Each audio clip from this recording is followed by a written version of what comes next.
Welcome to this explainer. Okay, so have you ever had that totally overwhelming feeling of just being swept up in the relentless, confusing pace of modern life? You know, rushing from work to home, paying bills, just trying to keep up with the endless news cycle. It's just a lot, right? Do you feel trapped? Seriously, does your everyday life, your job, your family obligations, maybe even your neighborhood, sometimes feel like a series of inescapable traps? Like, no matter how fast you pedal, you just can't seem to get ahead? Well, if you're nodding your head right now, I promise you are absolutely not alone. Back in the mid-20th century, this highly influential sociologist named Wright Mills made a huge observation. He said, nowadays people often feel that their private lives are a series of traps. And what Mills was getting at here is honestly fascinating. This trapped feeling, it's not a personal failure on your part. It's not because you aren't working hard enough. It's actually a symptom of living through these massive, impersonal, historical changes that are completely out of your direct control. You aren't failing. You're just kind of caught up in the giant gears of history. Section 1, Personal Troubles versus Public Issues. To really grasp this concept, we're going to zoom out for a second and use Mill's most famous framework to better understand our own lives. So Mill said we can split our daily problems into two totally distinct categories. On one side, we have personal troubles. These are entirely private matters having to do with your individual character, and they're things you can potentially solve yourself within your immediate environment. But on the flip side, we have public issues. Now, these are widespread structural crises. They're deeply rooted in how society itself is organized, institutional contradictions that go way beyond your local environment. Let's look at some super relatable examples from Mill's work to make this concrete. Take unemployment. If one single person in a city of 100,000 loses their job, well, that's a personal trouble. We might look at their specific skills or their character. But if 15 million people are unemployed nationwide, that is a massive public issue.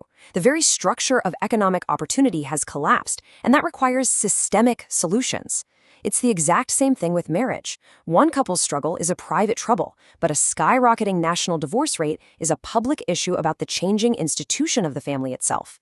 Even war is a structural issue of global nation-states, not just your personal struggle to survive. So, the absolutely crucial point here is how we actually bridge the gap between our private lives and these massive sweeping structures. And this requires something called the sociological imagination. Mills defined this as the ability to grasp the interplay of individuals and society, of biography and history, of self and world. Basically, it's the essential mental tool we need to connect our own private, personal stories to the grand sweep of world history. Once you have this mindset, you realize that your individual biography is heavily shaped by the specific historical period you just happen to be living in. Section 2, the white-collar personality market. All right, with that powerful lens in place, let's shift our focus to how Mills applied this imagination to the everyday workplace, specifically looking at the rise of the American middle class. In his 1951 book, White Collar, Mills observed this massive historical shift. As modern capitalism moved away from physical, manual labor, it created a totally new class of white-collar workers in offices and retail. But here's the catch. Instead of selling physical sweat, employees were now expected to sell the art of handling, selling, and servicing people. Their personal, even intimate traits were drawn into the sphere of exchange. They literally became commodities to be bought, sold, and managed on the open market. And this brings us to what Mills called the salesman ethic, which is basically characterized by anonymous insincerity. And as you can imagine, this creates profound self-alienation. Workers are essentially forced by their corporate environments to fake kindness and pretend to be deeply interested in others, mostly just to manipulate them into closing a deal or making a sale. And over time, when you're constantly making a tool out of your own personality, you actually become estranged from your own true feelings. You can literally lose touch with who you actually are. Moving on to Section 3, the labor movement's broken promise. So, if the very structure of our work is this deeply alienating, how do we actually fix it? Well, Mills initially looked to the labor movement as a potential savior. During the 1940s, Mills was super involved with academic labor research. He envisioned this union of the power and the intellect. He genuinely hoped that intellectuals doing objective, grounded research and union leaders could unite their forces.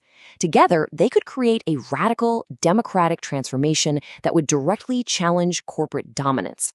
But let's take a look at what actually happened.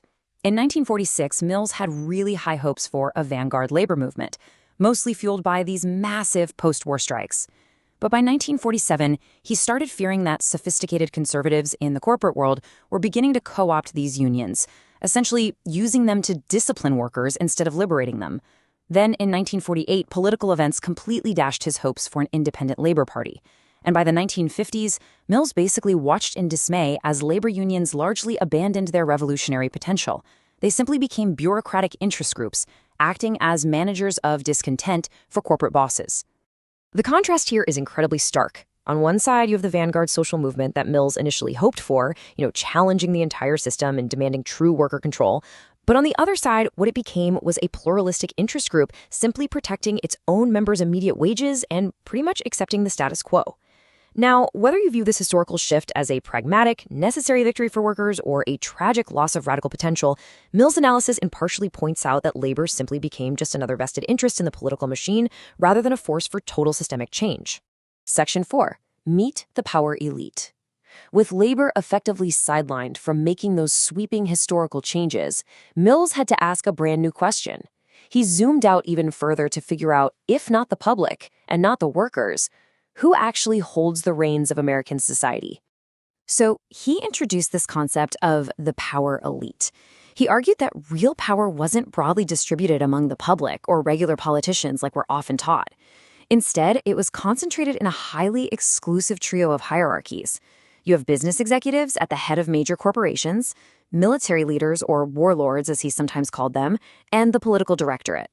According to Mills, these three groups collectively dominate all major national decision-making. And these aren't three isolated groups fighting each other, not at all. They form a deeply intertwined elite network. They share common upper-class interests, they belong to the same exclusive social clubs, their families intermarry, and they engage in joint business ventures.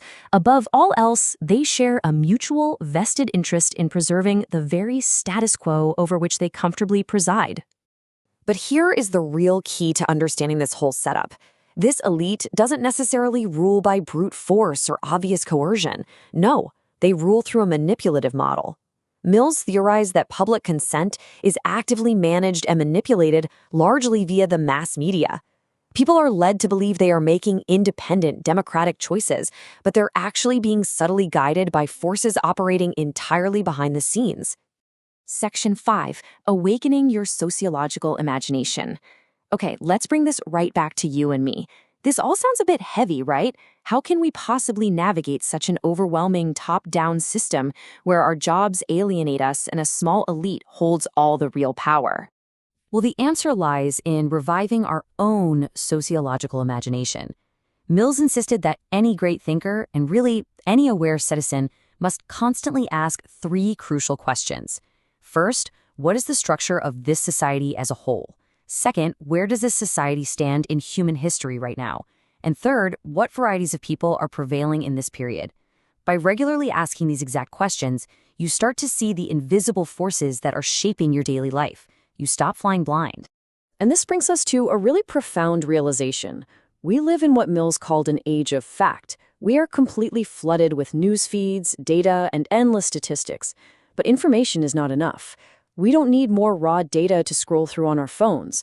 We need a quality of mind. We need the mental framework to translate all that overwhelming information into a lucid, crystal-clear understanding of ourselves and our place in the larger world. So, I want to leave you with this final provocative question. How will you use your sociological imagination? It's time to stop seeing your daily struggles as isolated personal traps. Your life is an important piece of a much larger puzzle, and the moment you start connecting your personal biography to the grand story of world history, you unlock a whole new reality. You go from being a passive spectator to someone who truly understands the forces at play. Thank you so much for joining me on this explainer today. Keep questioning, keep imagining, and I'll see you next time.